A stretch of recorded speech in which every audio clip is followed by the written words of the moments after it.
And so you have an approach to third parties unified. That includes also to make audit.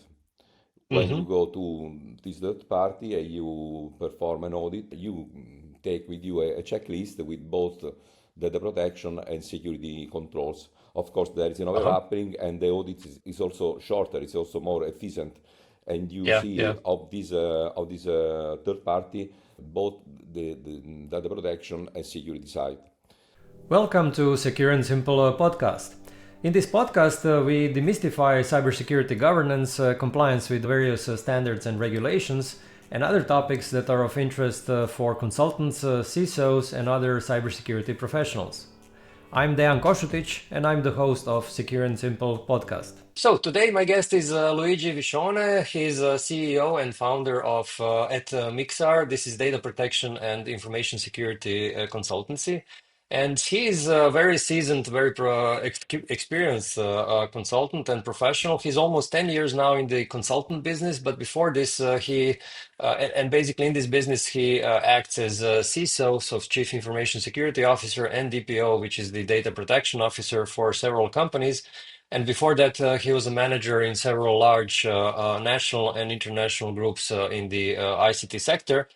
So, in this episode today, we'll discuss how actually he manages to combine this privacy and cybersecurity, and of course, how he succeeds in this consulting niche, which is, I would say, very specific, but it's also very competitive. And of course, you'll be able to learn firsthand what it means to be an independent consultant in a highly competitive but also regulated market. So, welcome to the show, Luigi. Thank you. Thank you. Okay, great. So, first thing, how did you actually start to decide actually to start a consulting business, and what was kind of the trigger for you to go into this career? Well, I spent a lot of times in private companies before starting consulting as a consulting, and you know, in those years, more than 20 years, I learned lots of things about how would be my consultant as a customer, as a client. A certain point, I thought about if I do something good, I will do this thing for me and not for myself and not for my company. Hmm. And so I switched from to be a associate in a company, even if a manager, to be an independent consultant. So I started a new company, Mixar, that's still working in different areas, Hmm. managing consulting and in ICT, general speaking, Yeah. and deeply in security and data protection consulting, trying to combine Hmm. both, or just one or the other one. So the main services are CSO as a service and DPO as a service. Hmm. Okay, great. Sounds exciting. Okay, great. So, how do you manage to combine actually these two areas of, security, cybersecurity, and privacy? So, because most of the consultants I know are either on one or the other end, right? They're not actually doing both of these things. Mm, And I mean, obviously there is an overlap, right? So, yeah. how do you actually manage to kind of combine these two things? Yeah, first of all, I have a technical background. I'm an engineer, and I spent most of my professional life in ICT. I started Hmm. as a programmer, and then I became a manager, but managing ICT processes, developing infrastructure, and so on. So when I started to uh, to discuss to see these new things about the data protection, privacy, data protection, I had always a look, a technical look, technical overview, and not only a legal one. That of course there are Hmm. lots of legal aspects in data protection, GDPR, and so on. And so in every matter concerning GDPR, data protection, I naturally consider also the technical side of the and Okay. security side. Of Mm-hmm. course, as you know, there are several touch points between data protection, GDPR, and security. I'm Mm-hmm. ISO 27001 lead auditor, by the way, Mm-hmm. and DPO. So, working on both area, little by little, I had a unique view, a kind of unique view of integrated view of both Mm-hmm. this matter, and we will discuss about in detail about that in the next few minutes. Yeah, sure. But basically, okay, let's say that you have a client who wants to implement both, let's say, ISO 27001 and GDPR at the same time. So, how do you actually, suggest to a client where do they need to start? What are the steps? Where are the, let's say, overlaps between these two frameworks? Well, first of all, the GDPR has a couple of articles, Article 5, number 5 and number 32, that has a vertical view on Hmm. security, of course. They have to start implementing an ISMS and a personal information management system, a PMS, together. Hmm. Um, personal data are a subset of data, of business data, of course. They are very, Hmm. very important, but at the end, they are data, okay? So when I start to integrate, usually I start from security and they extend to data protection. Uh-huh. Uh-huh. Or maybe they have I act as data protection officer and they need to be IC 27001 certified, for example. Hmm. You can start both from both sides. For example, let's start from ISO 27001 certification. Hmm. There is another an extension of this certification which is 2771 ISO 2771. Hmm. And the first thing that you have to do is to have a unique risk management Uh-huh. approach. And Okay. so, please Yes, go yes, go ahead. on, please. Yes. Hmm. Okay, so you have to see this approach with the risk analysis and risk treatment, considering both ISO 27001 and 2771 controls. So you have to integrate security control with privacy, data protection, and legal controls. Okay. Uh-huh. Um, After you do, So, please. so if I understood well, so then you're starting with basically a kind of integrated risk management, and basically as an outcome of this risk management, you have on one hand the controls for cybersecurity, and on Yeah. the other hand the controls for privacy, right? Yes, and Hmm. you can use these controls for several things. For example, okay, it's a technical matter, but you have a unique statement of applicability Hmm. with these controls, of course. But you start considering a unique management of your approach of, both to security and data protection matter. For example, Hmm. you have a relation with third parties, of course. You have a unique relation. Very often, the company they consider third parties in two ways. In Uh-huh. security, they have, for example, contracts and security requirements in the contracts.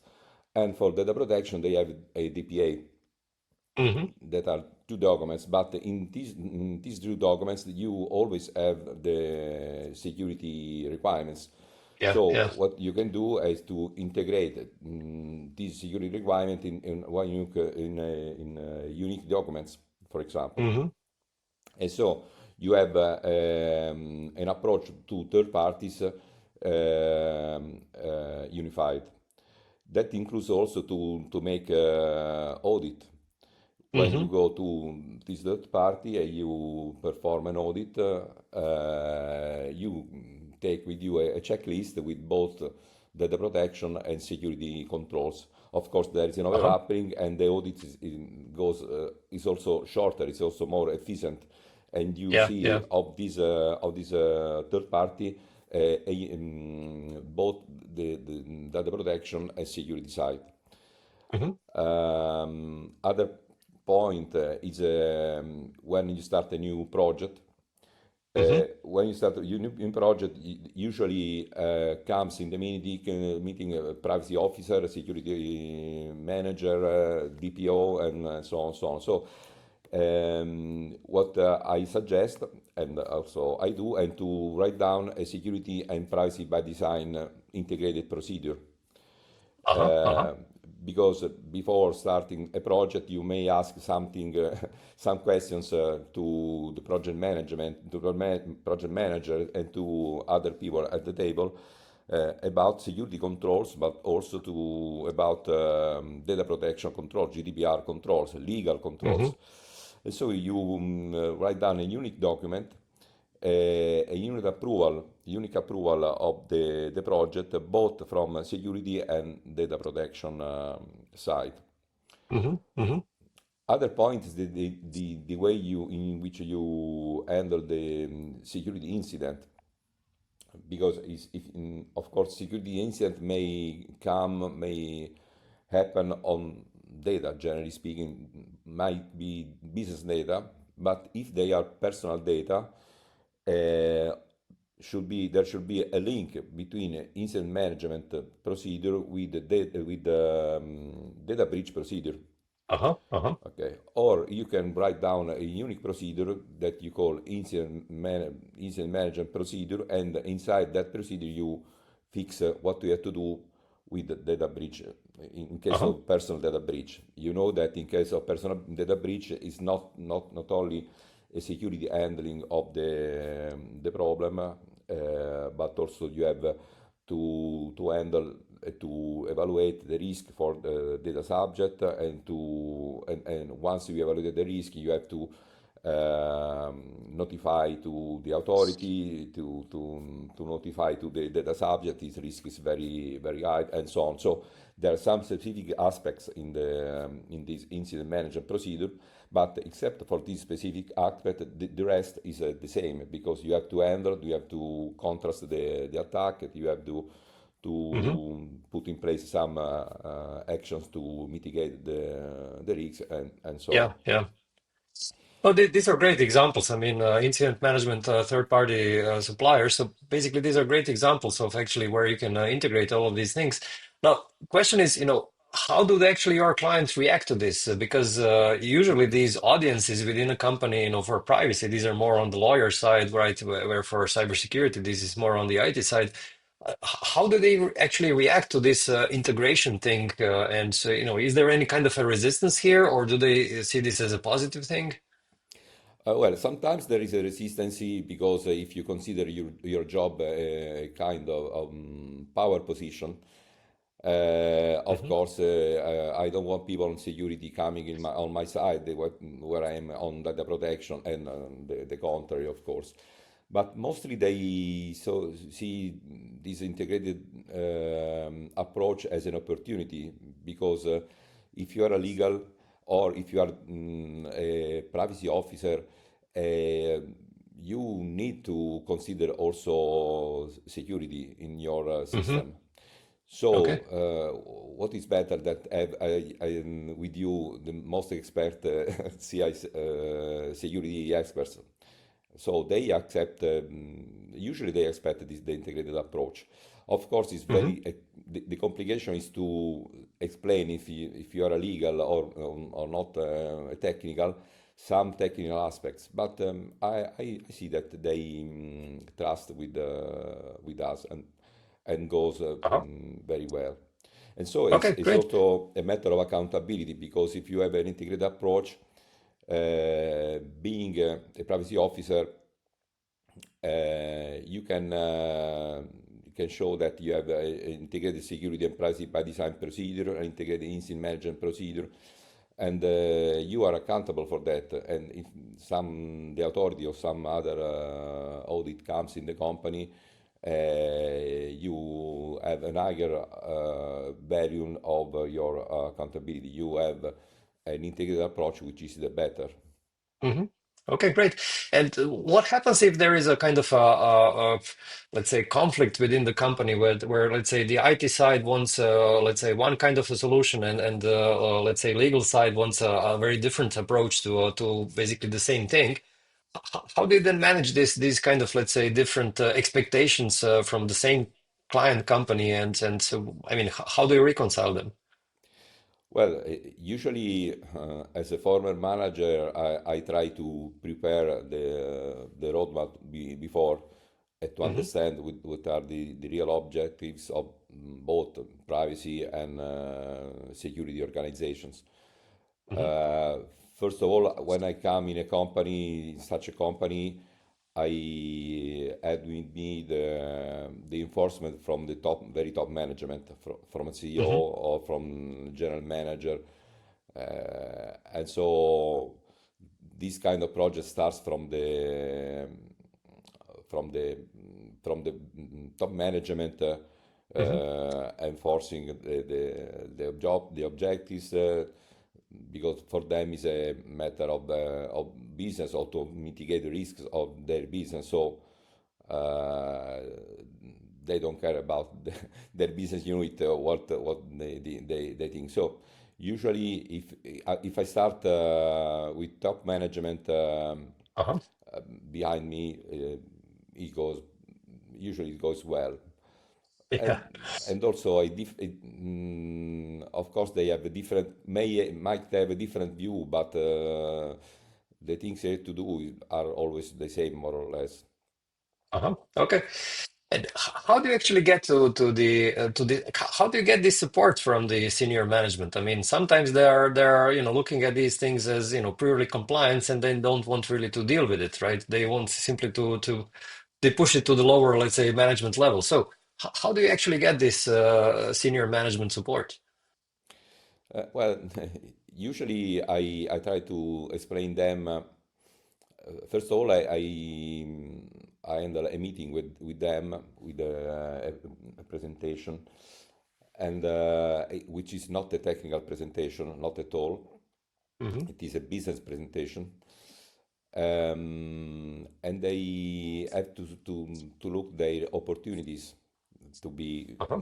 fully compliant, fully data protection and security compliant. In our business, we are always in a supply chain, so your customers wants you to be secure and GDPR compliant. Hmm. Sometimes there are tenders, there are bids that they impose you to be 271 certified Compliant. or Hmm. GDPR compliant with the DPO, with a complete document set. And so for them, first of all, it's a way to stay on the market, fully stay on the market. Hmm. And then they understand that if you have an integrated approach, they also have a less costly approach, because you can share resources, share the processes. And for example, if you have a risk, before coming in this company, they have two risk management uh, um, procedure.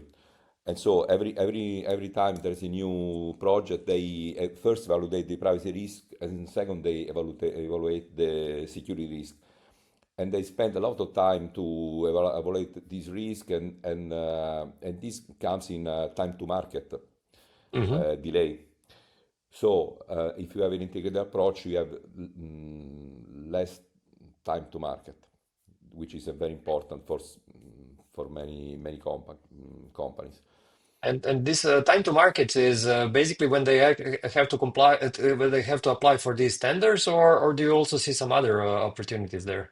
In general, generally speaking, because if you start a new project, internal or external, uh, you have lots of meetings to see if you are security compliant, privacy Hmm. compliant, and of course, you can waste 1 month, 2 months more to have separate approach, because you Uh-huh. first have a look, and second have another look with the same, more or less the same question, except the legal one.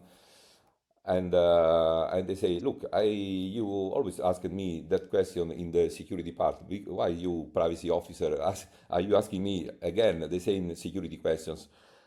Um, and so why don't ask security question once in the in the process, Yeah, and yeah. not twice? And this is takes also lots of confusions in roles and responsibilities, and so the integrated approach is less costly, Mm-hmm. gives a faster time to mark, and also more secure because you consider all the aspects of of security, including data protection. Mm-hmm. You mentioned earlier that this there is also this connection with the business strategy. So, how do you actually connect, security and privacy with the business strategy? Uh, can you explain a little bit on that Yeah, concept? yeah. Of course, it depends of the company in which industry is located, but generally you can distinguish B2B and B2C, Mm-hmm. independently from the industry.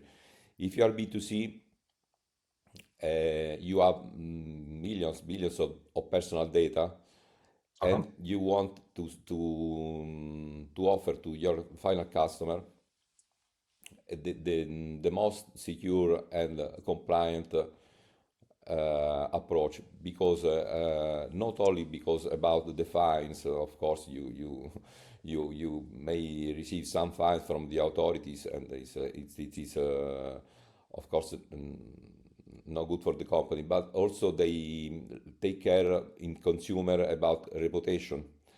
If you Mm-hmm. have a problem, a security problem or data protection, privacy problem, um, your reputation is lost, and it's very you invest lots of money in marketing, in commercials, and then you have an incident and your reputation is lost. Mm-hmm. Specifically in some areas like healthcare, in which you are also sensitive data, is very, very important.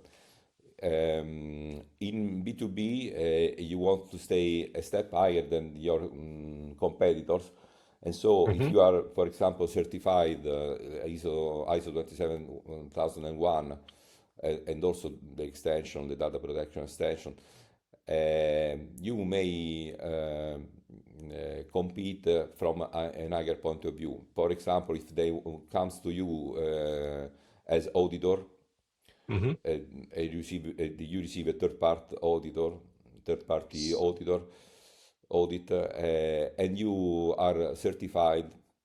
Everything goes very light, very smooth, very Yeah. quiet, because someone else, another party, certified that you are secure, that you are a process in place, security process in place, state of the art. Um, so their strategy, of course, on the market is complementary with the security and data protection target. Mm-hmm. So, if understood well, if the senior management understands this, let's say, strategic business strategy value Yeah, from compliance, they actually find it more easier to run with your projects, right? yeah, Yeah. exactly. Okay. Very good. Great. Great. This is a, a great way to approach the company. Now, since you act both as a TPO and a CISO, is there some kind of a conflict of interest between these two roles? Yeah, I never be both. I Ah, never okay. do both, because DPO is a control role, so he must also control security, and of course the controller might be the same person that is controlled. Mm-hmm. And so if I am data protection officer, I'm only data protection officer. If they need a CSO, they of course use one of my colleague, of course, or another another person in the market or an internal person, Hmm. of course. But I never be both. Okay, understood. And you also mentioned this ISO 27701, which is basically the standard for privacy information management system, right? Mhm. And do you find these standards useful? I mean, 27001 is basically a major, leading international cybersecurity standard, and it's very popular. Whereas 27701 did not really take off as much as 27001. Yeah. So, what is your opinion on this 27701? Yeah, but my opinion is, first of all, it's an extension, so you can have the second one if you are not ISO 27001 certified. Of course, there are a set of controls, both as data processor and data controller. They are divided into big set. And Hmm. well, it's useful because checking one control, one over another control, you can have a kind of checklist of data protection, GDPR um, compliance. You, as you know, you cannot be GDPR compliant certified, but you can have a certification that maps Uh-huh. many or most of the GDPR articles in their controls. And Hmm. also, in terms of accountability, you have a certification that a third party checked that you are compliant with most of GDPR articles. Hmm. Many time, most of the time, my customers use this certification as a gold medal uh, Uh-huh. to be on the market, to say, hey, I'm GDPR compliant because, or like GDPR compliant because I have this certification in data protection. Uh-huh. And this is used mainly in from the customers they work on B2C area Hmm. because of course they put their certification on their website and people approaching the website may know that they take care of the data protection Hmm. in the company. And does this ISO 27701 certification sometimes help with, let's say, dealing with privacy authorities in particular countries? As far as I know, it's not a formal point, but Hmm. if an authority comes to you and asks first of all the regular processing activities and look at your approach to data protection. So you have lots of audit to third party. You have Hmm. a personal information management system in place with KPI Yeah. under control. You have a set of policy and procedure taking care not only about data protection, privacy, the legal part, but also the security part. Hmm. They see that you have an integrated approach with security. For sure, you start from a higher point at their eyes.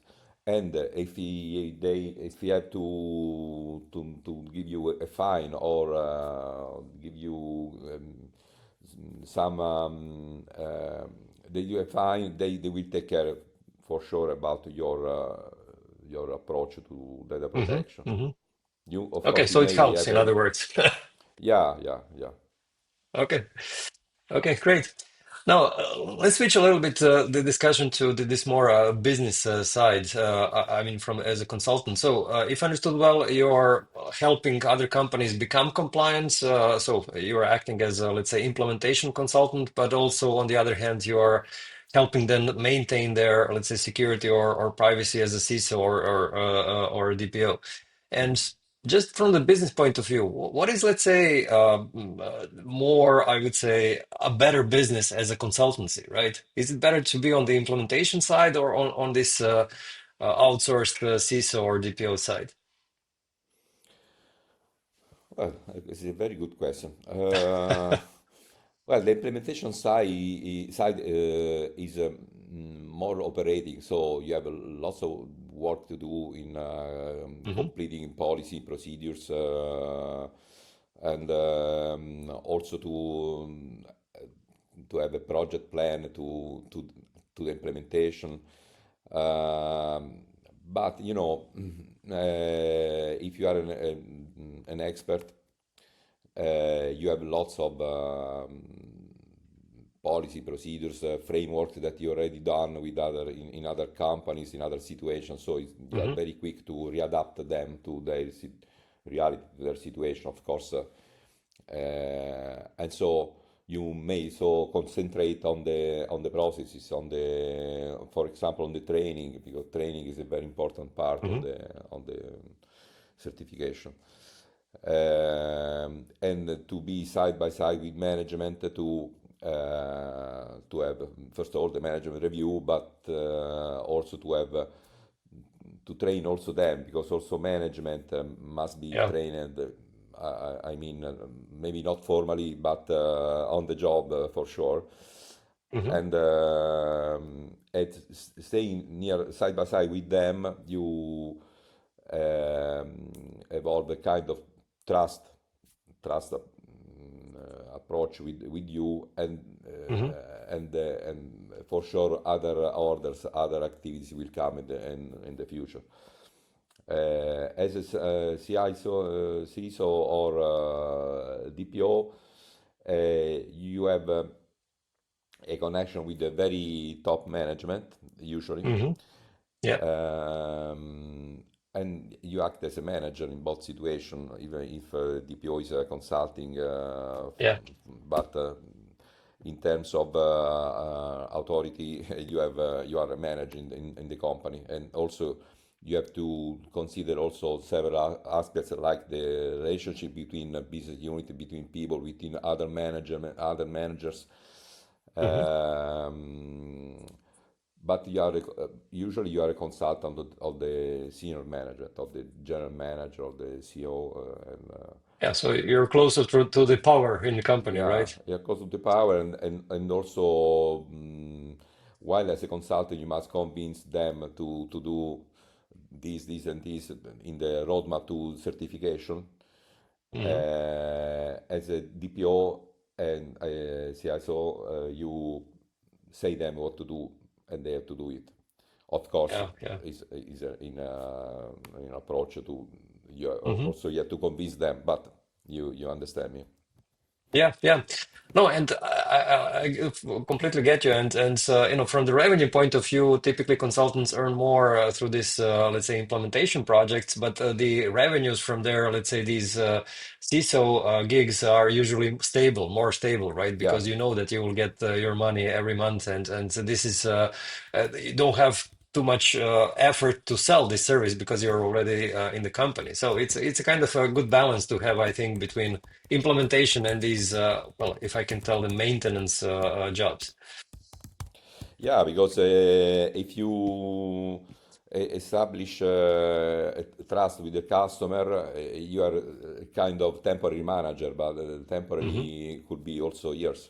I'm Yeah, DPO in yeah. some companies since 7 years, 8 years. So, and I'm like a co-worker in the company. Hmm. They Hmm. don't care I'm external. Of course, I'm fully integrated in the company. Uh-huh. Great. Oh, you work with several frameworks. Okay, ISO 27001, ISO 2701. Then you have obviously GDPR. You might have some other privacy frameworks, but there is also NIS too, right? Yeah. DORA, which are also European cybersecurity frameworks. So, how do you manage all of these, you know, frameworks? How do you balance between all of them? Well, the key here is to, first of all, is to study a lot and work a lot, because you have Hmm. must be updated day by day, literally day by day. When you have a framework, several framework, you try to map them and to Uh-huh. have a kind of mapping between, for example, you can easily map NIS2 and ISO 27001, very easily map them. And also GDPR and also DORA. So if you map the controls and you try to have a unique vision on all this framework Mm-hmm. and to not impact the customer different approach for different frameworks. You must have always a unique approach because it's very important that your tribute is not blocking or having impact on processes. Must have frictionless, as Uh-huh. I say. Frictionless means that if you establish a new procedure, okay, there is something to do, but I don't completely block the process or Mm-hmm. delay the process or generate confusion of what we can do Yeah. now, who do what.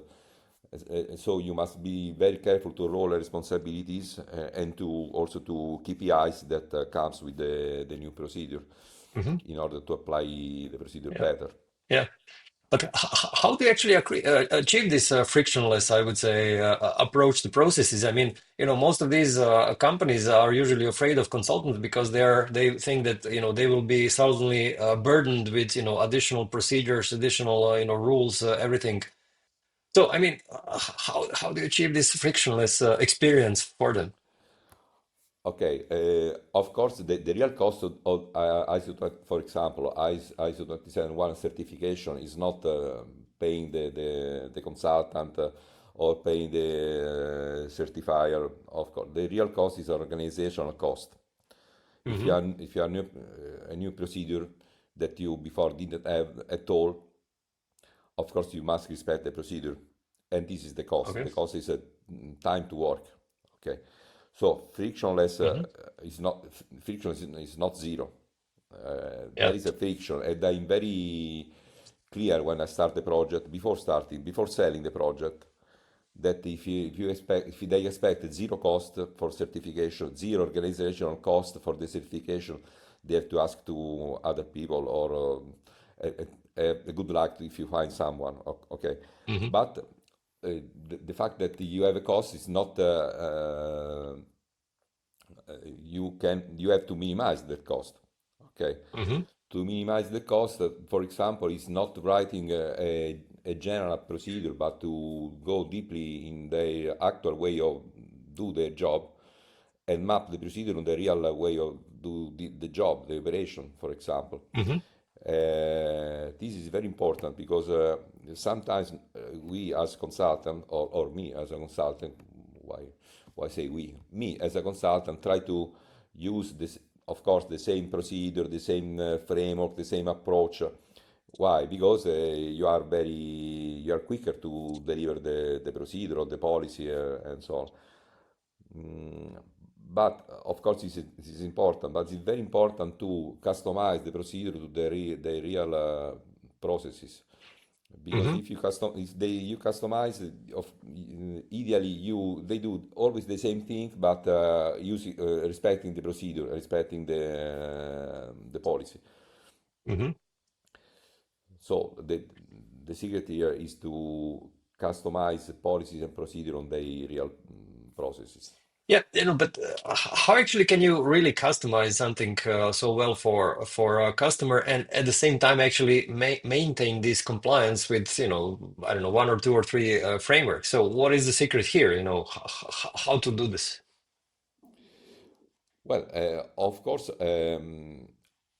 if you go in a new company, let's say a new customer, they already have some process in place, security Hmm. process in place, Yeah. or maintenance process in place, on data protection privacy policies in place. If you don't have nothing, of course you have to introduce new controls and new procedure, Hmm. and this is a more expensive for them, more expensive from the organizational point of view. I mean, for the confusion. Hmm. But in that case, the impact might be a big impact because, of course, they don't have nothing, and you change completely their way to handle security or to handle data protection. But usually, I work for big companies, Hmm. enterprise. They already have security process in place. They already have privacy compliance in place. And so what I do is only to modify something, to adapt something, but usually they don't have a big impact. If you go in a small Hmm. company, they which don't consider security at all before before Yeah.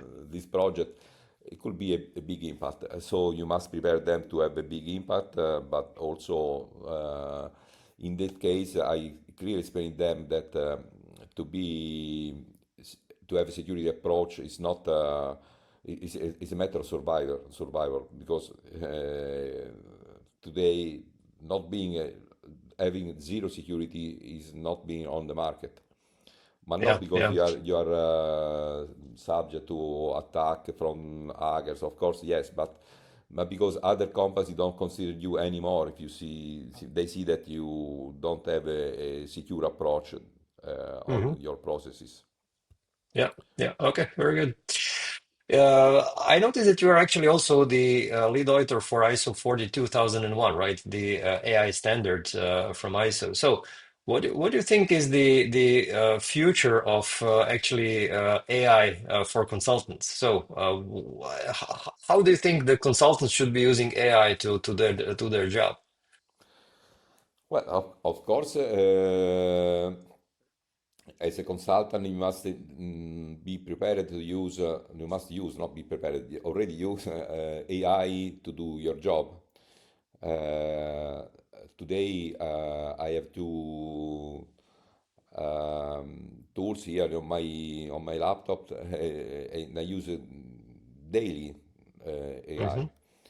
Of course, to use AI as a consultant, you must be an expert, not using that trust completely ChatGPT or Perplexity or whatever you have. Of Hmm. course, you must use only to be quicker to answer, to filter, to make an index, to say better in English. You see my horrible English, Hmm. so sometimes I translate, say it better, and it says better, for sure better Yeah. than me.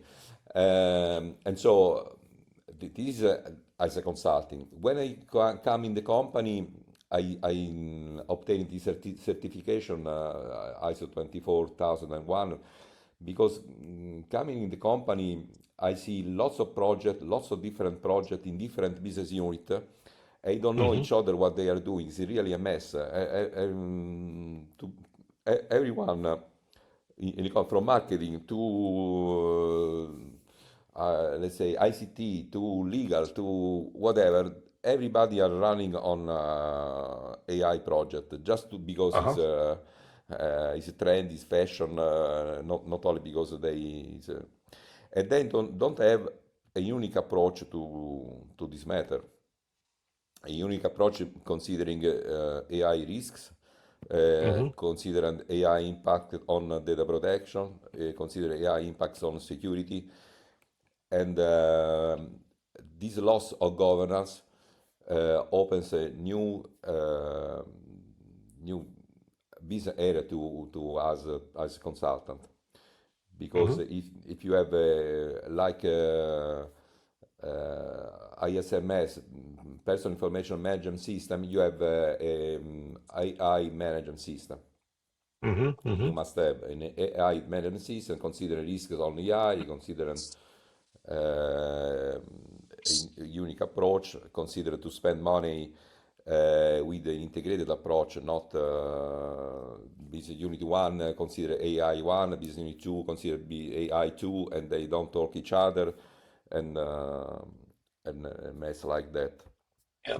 So you think there will be a big market for consulting for ISO 42001? Yeah, Yeah. I think that is like a premature, no, is Hmm. but I think will be not only 27,001, 40,001, 42,001 certification, but also as a consultant considering AI risks Hmm. in security data protection, both security data protection area. Yeah. Yeah. I think, I mean, this AI will definitely already actually has a big impact on consultants. On one hand, how consultants are using these tools really to work with their clients, and you were saying, how to speed the things up.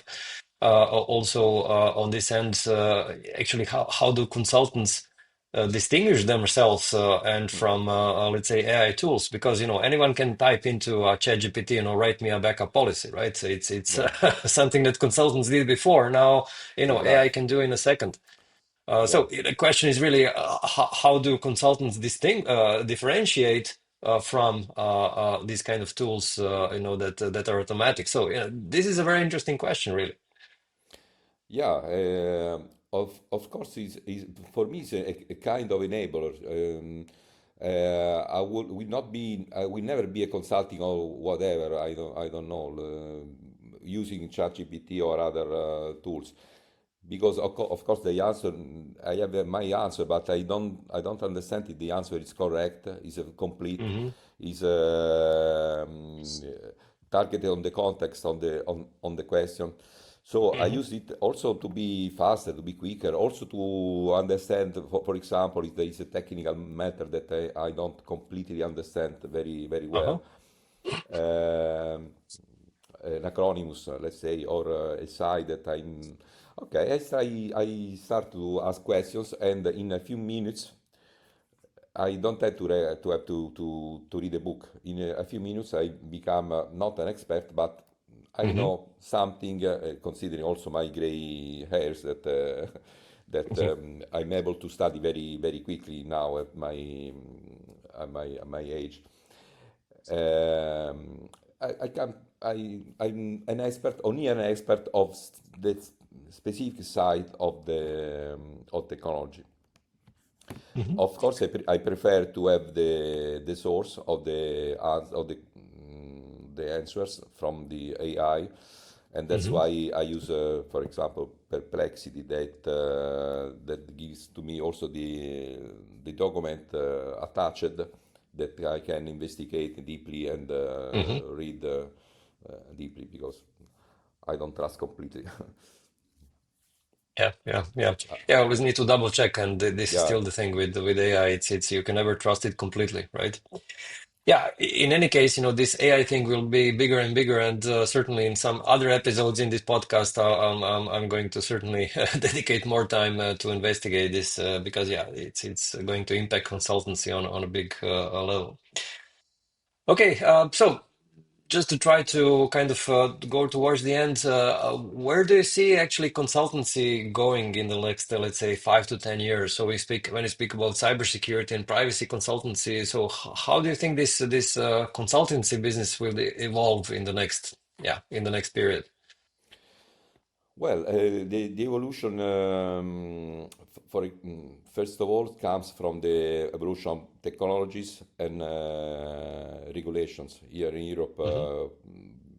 we are regulated, maybe over-regulated, but I don't care. So you have to follow the evolution of regulation, and also Hmm. of technology. For example, AI. For example, AI is a matter of security now in my, not only AI in general, but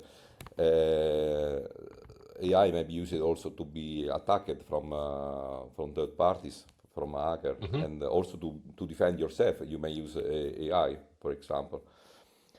Or if you use AI, you must be careful to not give to AI or your personal data or your business data externally. So there's a lot of space in the few years. I have a lot of work coming from day by day, luckily, and I think will be a lot of space to us.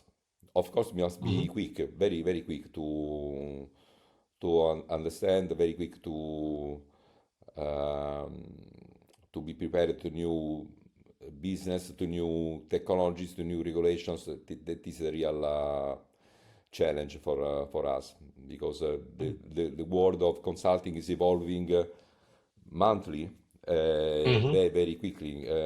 I do things that 10 years ago I did in 3 days, for example. And I'm older. Imagine, you can imagine. Yeah, yeah, this is a big change. Yeah, definitely.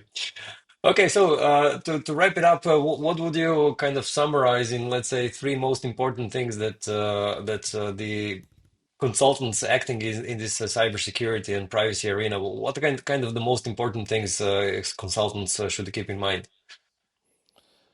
Well, be prepared, study a lot. Um, Try to stay near the business and not only near.